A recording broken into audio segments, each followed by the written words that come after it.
বঙ্গবন্ধু দেশের স্বাধীনতা নেতৃত্ব দেয় নাই। আজকে বঙ্গবন্ধু নিয়ে এত বাজে বাজে কথা বলে, আমি দাঁড়াবো। দর্শক, এ বঙ্গবন্ধুর কোন বইয়ের সওয়াল আমরা তো চিনতে পারতেছি না। একে তো এতদিন দেখিনি। শেখ হাসিনাকে তাড়ানোর 7 দিনের মাথায় এরা কোত্থেকে উদয় হচ্ছে? এরা কারা? এখন এদের এত আঁচ লাগতেছে কেন? হাসিনা 15-16 বছর ধরে এই দেশটা লুটপাট করলো। কোনোদিন তো এরকম গলাবাজি দেখলাম না।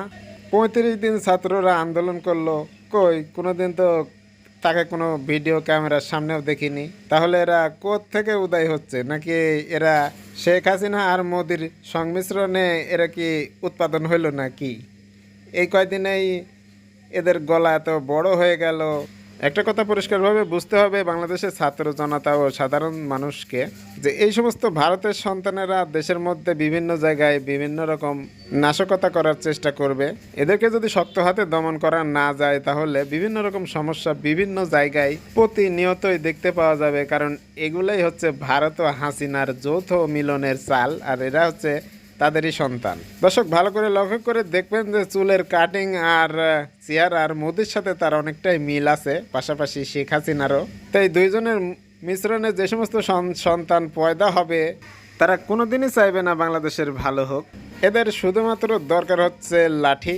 লাঠি পিটা করলেই সব দেখবেন যে সোজা। না হলে এরা এমনভাবে আক্রান্ত করবে এদেশের মানুষকে যেটা ক্যান্সারের মতো রূপ নেবে। বর্তমানে ক্যান্সারের ট্রিটমেন্ট আমাদের হাতে আছে, সেটা বাংলাদেশের জনগণ ও ছাত্র জনতা খুব ভালোভাবে দিতে জানে।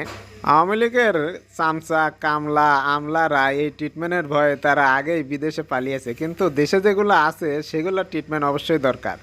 তবে ছাত্র জনতার একটা কথা বুঝতে হবে যে ক্যান্সারের ট্রিটমেন্ট যদি তাড়াতাড়ি না দেওয়া হয় তাহলে কিন্তু এই রোগ আর সারানো যায় না।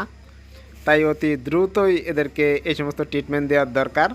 আর আপনারা যদি হাতে ময়লা ভরাতে না চান তাহলে জনগণের কাছে 5 মিনিট ছেড়ে দেন, এমনি সব ঠিক হয়ে যাবে।